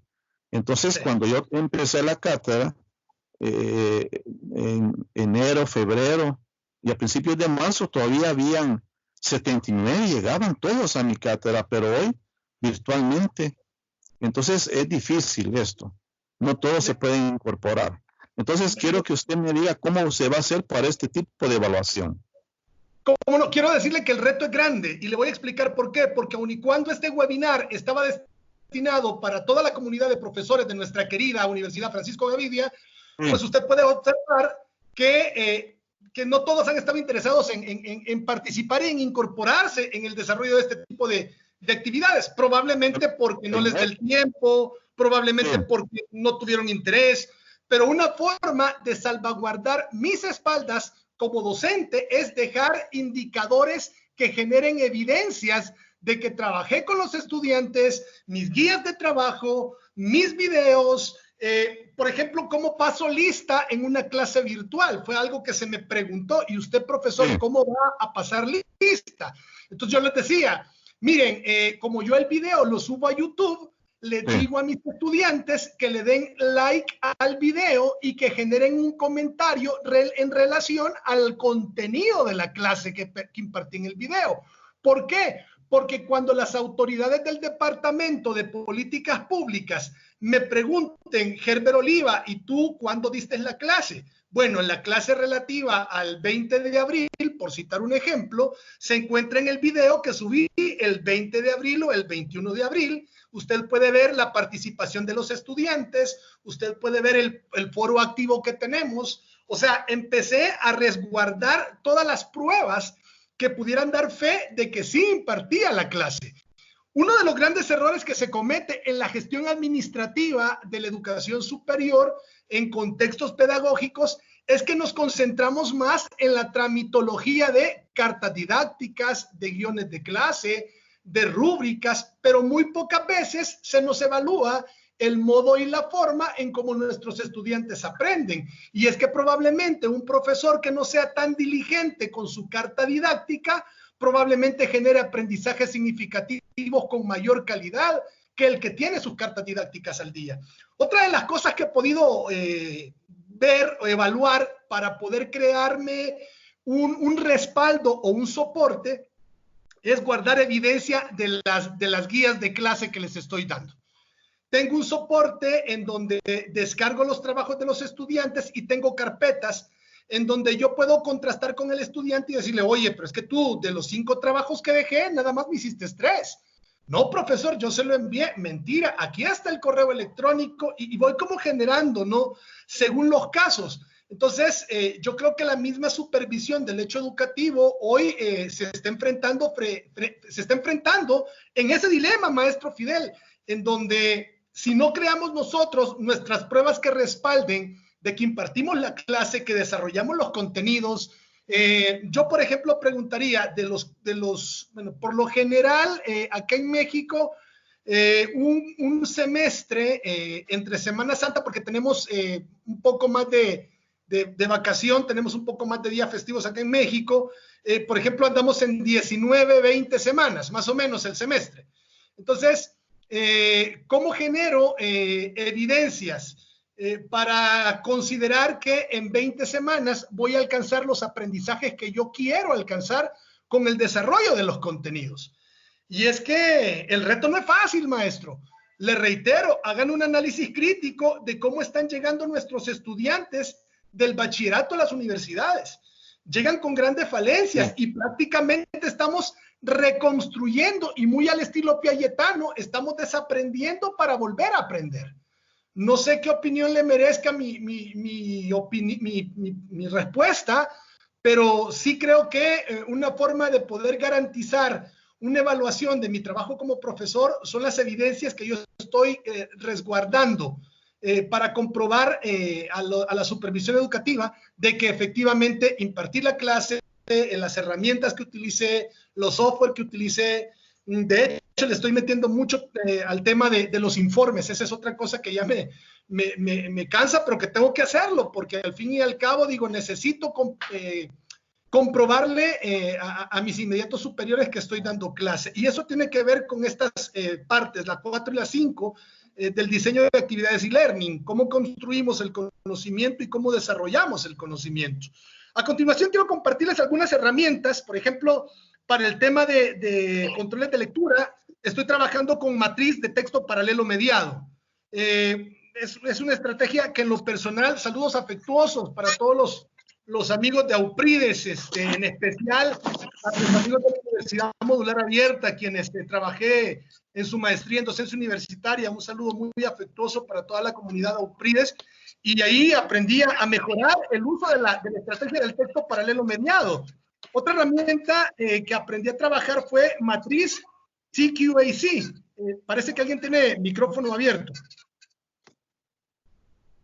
Matriz CQAC, en donde a través de controles de lectura también, no solamente de software, evalúo qué conoce el estudiante del tema, qué quiere conocer, qué ha aprendido del tema y qué conclusiones tiene. Otra herramienta que utilizamos es la matriz para la interpretación semiótica de conceptos. Entonces, por ejemplo, en mi clase de tercer sector y políticas públicas, cuando quiero conocer lo que implica gobernanza y gobernabilidad, trabajo con esta matriz. Al quedar este webinar en un video, usted le puede poner pausa y verlo cuando quiera. Y quien esté interesado, al final doy mi contacto para poder compartirle todas estas herramientas y podemos seguir creando sinergias, ¿no? En donde busco, defíneme los conceptos, dame las interpretaciones de estos conceptos y dime de qué fuentes bibliográficas los has sacado, ¿no? Y cítalas de conformidad a si es un elemento de hemeroteca, pues de revista, si es un recurso bibliográfico, si es un recurso de video, etcétera, etcétera, etcétera. Algunas de esta se llama sistematización pedagógica. Esto me sirve sobre 9 preguntas que tengo que plantearle a un estudiante para que cualquier control de lectura tenga vida. ¿Cuál es la idea central propuesta por el autor de la lectura?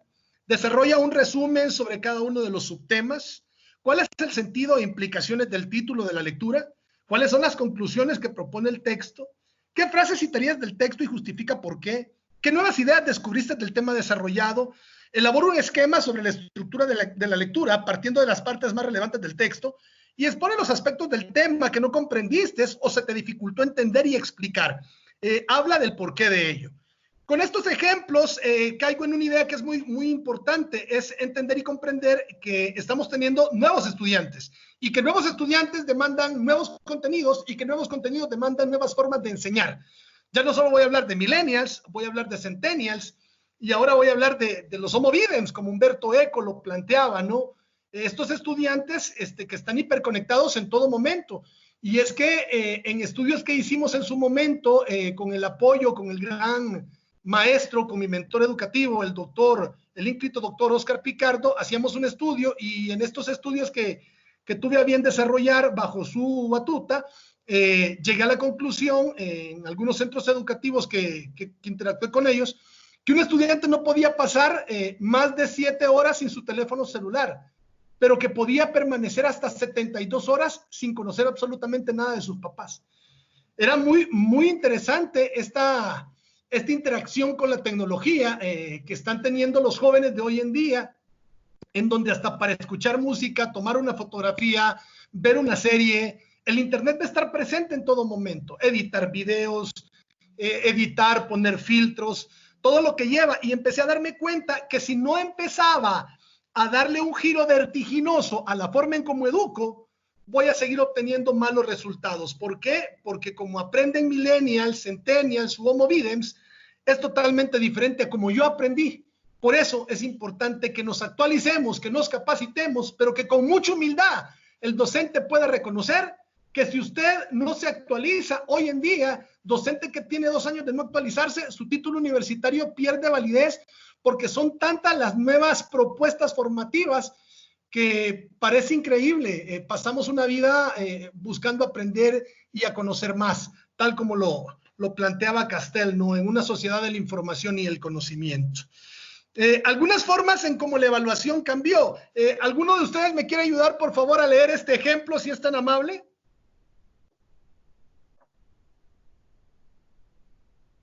Hola, hola. Adelante, maestro.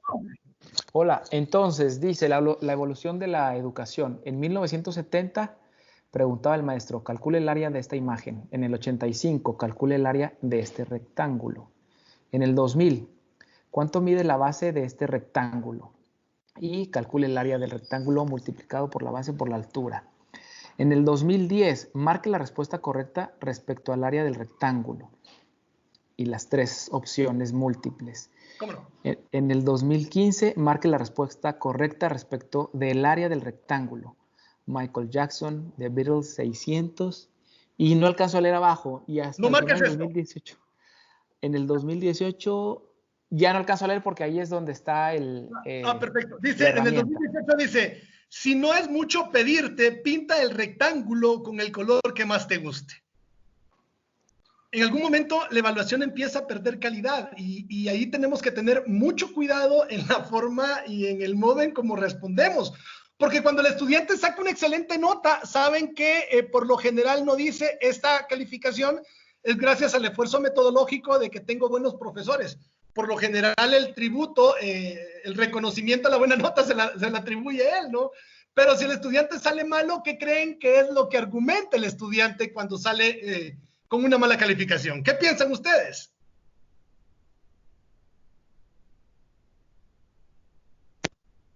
Somos los culpables como maestros.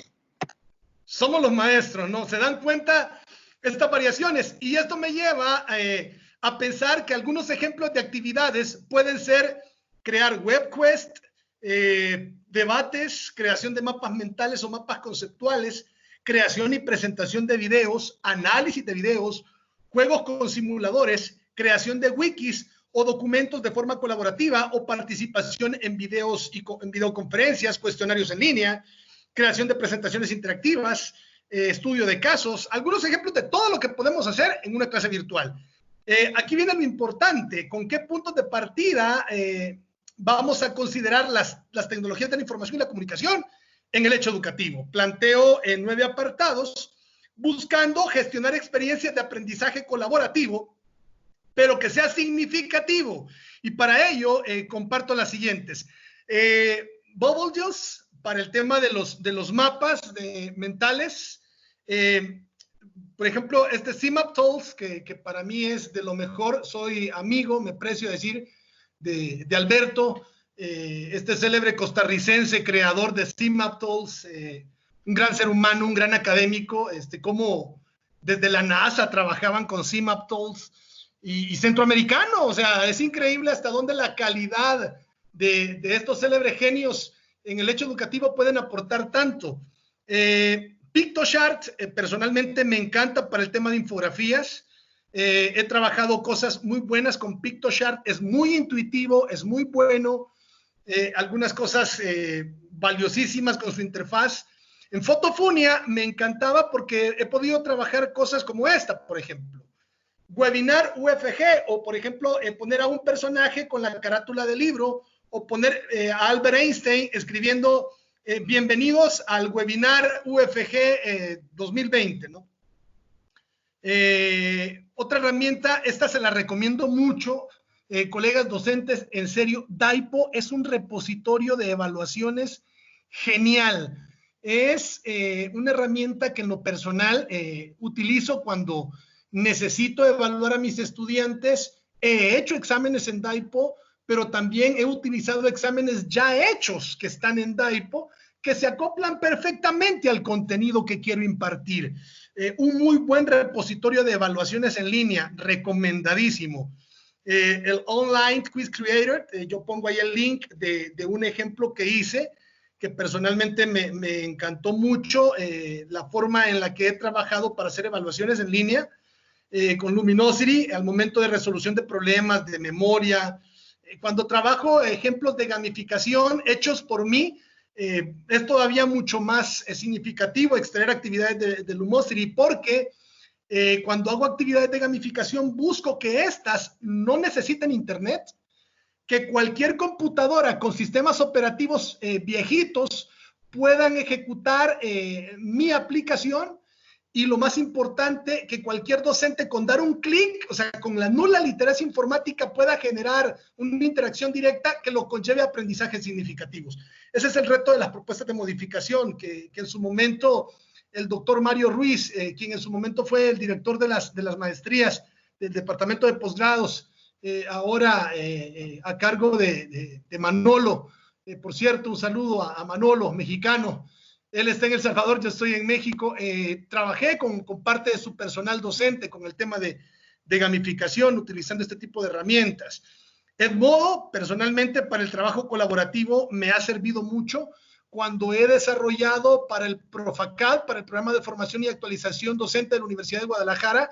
Edmodo me sirve porque hasta con el teléfono celular puedo desarrollar maravillas en la interacción educativa. Animamoto, buenísima herramienta para crear y compartir videos, para agregar imágenes, fotos y textos. Creo que es una herramienta que no deben de perderse. Easily es realmente muy intuitivo para crear infografías, tiene una gran variedad de plantillas. Educaplay, por ahí alguien lo mencionaba, para hacer crucigramas, sopas de letras, mapas y cuestionarios. Creo que vale la pena que le den una visitadita a este recurso que en lo personal me ha dejado un muy buen sabor de boca. Scope me encanta. ¿Por qué? Porque puedo hacer uso de herramientas para curar contenido. Y yo quiero hacer como un énfasis especial en esto, colegas docentes.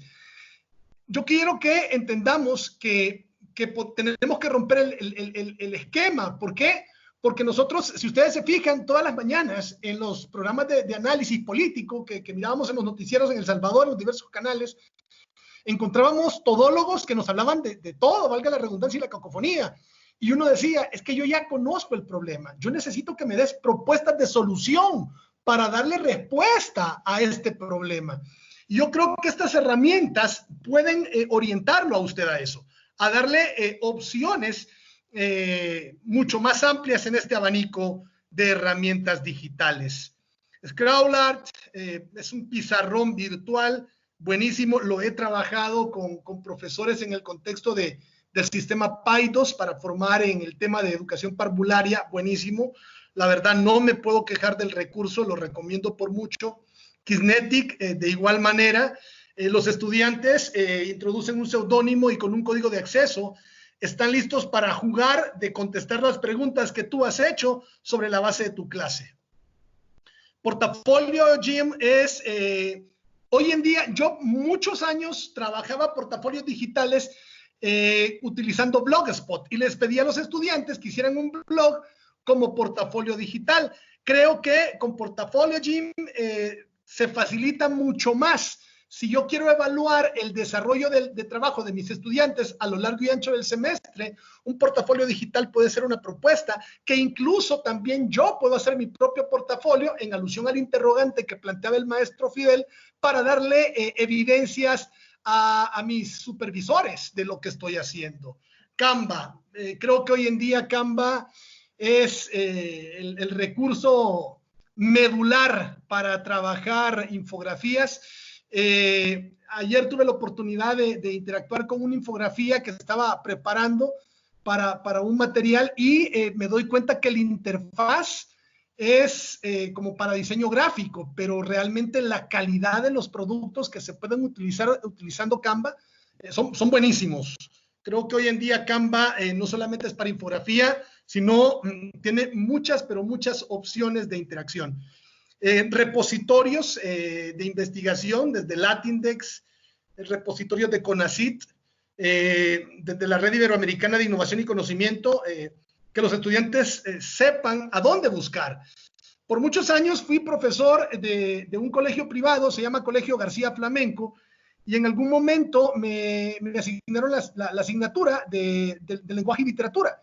Y hubo una experiencia muy, digamos, curiosa, ¿no? Les pido a los estudiantes que se hagan del libro La cabaña del tío Tom y que lean la obra. Y bueno, así fue como la indicación se dejó por escrito, etcétera, etcétera, etcétera. A los 3 días, un padre en un tono muy iracundo, con un carácter muy flemático, me reclama que por qué le pido ese tipo de tareas a los estudiantes. Y le cuestiono que por qué, pues me dice que su hijo cuando decidió buscar en internet un resumen de la obra La cabaña del tío Tom, el tema tío Tom, la palabra tío Tom, las métricas web lo llevaron a un sitio pornográfico, a un prostíbulo argentino. Entonces le decía, pero señor, yo no le pedí a su hijo que hiciera un informe, le pedí a su hijo que adquiriera la obra y que sobre la lectura de la obra hiciera el informe, ¿no? Entonces hay que tener mucho cuidado con el tema de qué tipo de información acceden, ¿no? Ustedes pueden ver desde Dialnet, Scopus, CI Central, etcétera, etcétera, ¿no? Gestores de referencia bibliográfico, yo personalmente utilizo el Mendeley y Zotero, que me han funcionado de maravilla. Unos dicen que ya Zotero ya no va a existir, difícilmente quiero creerlo, pero están pidiendo que nos traslademos a EndNote como un gestor de referencias bibliográficas. Yo menciono algunos para que usted pueda empoderarse del que mejor le parezca. Y les quiero recomendar algunos rastreadores de plagio. Yo en lo personal utilizo Plagium o PlagScan, que me han servido para verificar que mis estudiantes no estén cometiendo plagio e identificar, en el caso de que lo hagan, de qué sitios están extrayendo la información sin ser citada. Creo que vale la pena que le den una ojeadita a este tipo de recursos. Herramientas para la gestión de contenidos, ya hemos hablado, desde SoundCloud para hacer podcast, SuperMonkey para trabajar encuestas, que las puedo transformar en exámenes, en pruebas objetivas. Ahí comparto el link de un web que me permite trabajar con 50 herramientas para ejercer clases online. El Quizlet me encantó, excelente herramienta para hacer evaluación educativa. El Google Académico, ahí le podemos dar una chequeada a qué están haciendo los docentes que escriben. Yo, por ejemplo, en Google Académico tengo algunos de los libros con los que he trabajado, están ahí, y voy conociendo quién va haciendo referencia de mi trabajo, quién me está citando, etcétera. Kahoot, que en lo personal me encanta mucho la interacción de este recurso educativo, vale la pena utilizarlo, lo recomiendo. Y algunos que los estoy planteando desde Socrative, Google Forms, el Quickbase o el MQLeaker, que creo que puedes convertir cualquier dispositivo en una red que te permite generar interacción con tus estudiantes desde iPad, desde iPhone, desde Android, incluso hasta con el desfasado BlackBerry, que en su momento fue un teléfono de moda, ¿no? Estos son algunos de los recursos. Estoy trabajando aula invertida. Reitero, esta es la experiencia que estoy utilizando. Les planteo algunos recursos TIC que encontré en Aula Planeta, que me han servido de mucho. Ahí está el link para que ustedes puedan empoderarse de ellos. Mobley, yo no sé si han visto ustedes algunas clases, yo las he trabajado simulando una manita que escribe con dibujitos, con algunas infografías también, y voy haciendo una especie de presentación, no tanto como PowerPoint, sino que como un video más ilustrativo. Mobley personalmente me permite trabajar de manera muy práctica. Algunos, debo de argumentar, yo me trasladé de Mobley, ahora estoy utilizando más Powtoon, porque hay plantillas, entonces solo estoy sustituyendo. El Get Them All, es una extensión de Chrome que me permite de cualquier página web extraer videos e imágenes para poder yo utilizarlas en el ámbito educativo. Loom es otra extensión de Chrome que me sirve para hacer videotutoriales, para grabar lo que estoy haciendo en la pantalla, ¿no? TubeCatcher, bueno, con TubeCatcher no solamente estoy bajando videos de YouTube, sino que estoy convirtiendo videos de MP4 a formato AVI, por ejemplo, formatos MP3, pasarlos a formato WAV, es decir, a cualquier formato compatible de audio. IntroChamp me encanta porque puedo utilizar videos ya hechos y los estoy adecuando a las clases y los puedo personalizar, poner el logo de las universidades. Son muy buenas opciones. Aparte de Mobley o de Powtoon, está Videomaker, que es un poco más profesional, pero creo que la versión gratuita, que es con las que yo trabajo, me permite hacer cosas muy buenas. Personalmente no me importa que lleven el logo de sus empresas, pues al fin y al cabo, pues el estudiante no tiene que centrarse en el logo, sino en el contenido de lo que estamos viendo. Con FX Guru, en serio, los efectos especiales para videos. En este momento estoy trabajando en una propuesta que me va a permitir que el contenido de mi clase pueda el estudiante visualizarla como plataforma Netflix. Y cada clase, cada una de las 16 clases que tengo preparadas para 20 semanas, la estoy estructurando como un capítulo de una serie. Y estoy simulando que el estudiante está viendo Netflix, pero utilizando pues mis clases, ¿no? Esto lo aprendí de un colega docente del TEC de Monterrey, en donde me parecía muy interesante que ya también hay profesores hologramas. Eso va a ser algo que deberían de echarle una ojeadita al internet para buscar cómo el TEC de Monterrey ya está trabajando con profesores hologramas. Y FX Guru es una herramienta que ayuda por mucho a hacer muy buenos materiales educativos. Como repositorio de herramientas tecnológicas, Edu for Teacher me permite, de las cosas que más utilizo de Edu for Teacher, está el de Rubistar. Este software para hacer rúbricas me ha encantado, lo recomiendo a 1000. PBL de checklist, buenísimo para hacer mis checklists. Y ustedes pueden ver la gran variedad de recursos que pueden encontrar en For Teacher, ¿no? Un repositorio de recursos educativos que hoy más que nunca nos podría ayudar a marcar la diferencia en eficiencia y eficacia de lo que implica un docente en tiempos de pandemia. Para los storytelling que agregamos a las clases, yo recomiendo el eStoryBirt, buenísima herramienta, pero está el eStory Jumper, que me permite crear muy buenos anecdotarios de clases, y como recurso educativo los estudiantes de manera muy intuitiva pueden trabajar con ellos. Yo comparto algunos pasos para hacer narración digital, para hacer storytelling, desde comenzar con una idea hasta reflexionar y comentar el contenido. Pueden ver en pantalla los 8 pasos que se proponen para la creación del storytelling en contextos virtuales, ¿no? Darle un nuevo refrescamiento al hecho educativo. Zoom, pues sí o sí ha servido de mucho. Para los profesores que a veces están con su clase y quieren transmitirla a YouTube, yo recomiendo StreamYard. StreamYard es un recurso buenísimo para hacer streaming. Creo que vale la pena que le den una chequeadita, porque ni siquiera necesitas descargarlo, sino que es un recurso que está en el Drive y que trabaja perfectamente. Así es que si tu interés es pasar tu transmisión en vivo, tu clase en vivo a YouTube, pues StreamYard es la solución para ti. Videomaker, buenísimo. Dejo por ahí el de NTIC Educación con algunos ejercicios de razonamiento lógico que les van a ser de gran ayuda, profesores, para romper el hielo en la interacción virtual con sus estudiantes. Pictoline, ya lo decía, por ejemplo, esta es una infografía que me permite conocer qué es una teoría científica, y en lugar de dar un concepto, con una infografía lo puedo hacer. Y por último, pues los detectores de plagio de los que ya hablé, Plagues, creo que es uno que valdría la pena que se animen a conocerlo, ¿no?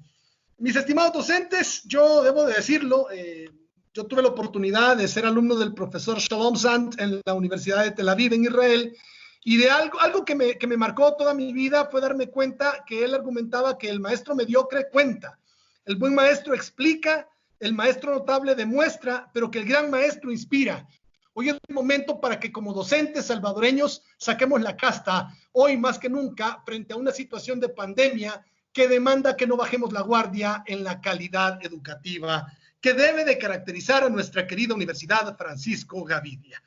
Sin más preámbulos, pues les dejo mis datos de contacto, mi correo personal, les dejo mi teléfono en México por si me quiere agregar a WhatsApp y que desee que compartamos algún material con usted de manera más específica, pues les dejo mis contactos en pantalla.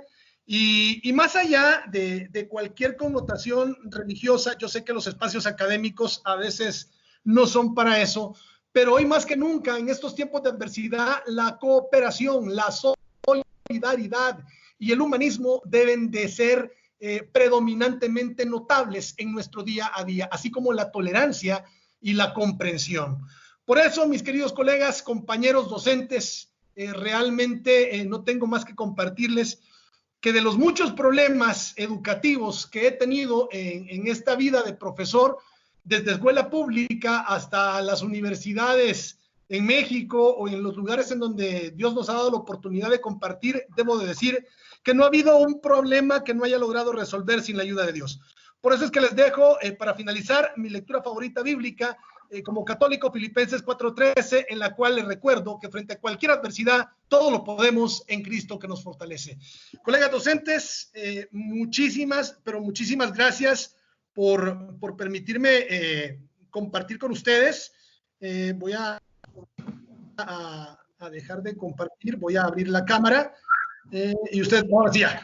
Y pues atento, las disculpas por algún gazapo, por alguna equivocación, pero en serio les digo, hoy más que nunca es de sacar la casta, de revestirnos de humildad y reconocer que no podemos bajar la guardia con nuestros estudiantes. Quedo supeditado a las preguntas o a los comentarios que ustedes quieran vertir y realmente pues añoro regresar a mi país, compartir de manera presencial con ustedes y pues si debo de cerrar, debería de cerrar dando gracias a Dios, al maestro Morán, a la maestra Linda, al doctor Picardo, pero pues también ustedes, que son verdaderamente los superhéroes del hecho educativo, los que le hacen frente a los estudiantes y los que lidian en un primer contexto con los problemas y dificultades que enfrentamos en la educación superior en mi querido El Salvador. Así es que muchísimas gracias y quedo al pendiente. Queremos agradecer a Herbert Oliva por esta magnífica ponencia que nos ha compartido esta mañana. Sin lugar a dudas, coincido con todos los comentarios también de los colegas y de amigos también en estos momentos en el chat, así que también hacemos extensivas. Igualmente, el maestro Morán comparte sus felicitaciones por su ponencia. Bueno, agradecemos, ¿no? Sin lugar a dudas, creo que como conclusión, tenemos como docentes un enorme rol en estos momentos de crisis para generar un cambio y también para inspirar a las nuevas generaciones, como usted lo mencionó. Así que en momentos también se va a generar el link de la grabación para que también puedan consultar este webinar y también lo vamos a estar compartiendo. Así que agradecemos y felicitamos nuevamente y deseamos a todos pues un feliz provecho y una feliz tarde. Carlos, solamente una aclaración, para quien quiera la presentación, ahí está, se las comparto en WhatsApp si quieren, y pues con mucha humildad generemos contactos, generemos sinergias e invitarles a que la diferencia no la va a marcar este webinar, la diferencia la va a marcar la actitud y la aptitud que tengamos como docentes. Y recordarles por último, que si usted no tiene ganas de aprender, pierde el derecho de enseñar. Pongamos lo mejor de nosotros mismos, dibujemos nuestra mejor sonrisa en tiempos de adversidad y pues pidámosle a Dios Todopoderoso que nos dé la paciencia necesaria en la inteligencia requerida para saber enfrentar la educación en tiempos de pandemia. Desde Guadalajara, Jalisco, un abrazo fraterno para todos. Bendiciones masivas, mis estimados. Muchas gracias. Igualmente, lo que podemos hacer también es que podemos subir por ese medio también la presentación para que esté disponible para todos. Claro que sí. Agradecemos nuevamente. Bendiciones. Muchas gracias.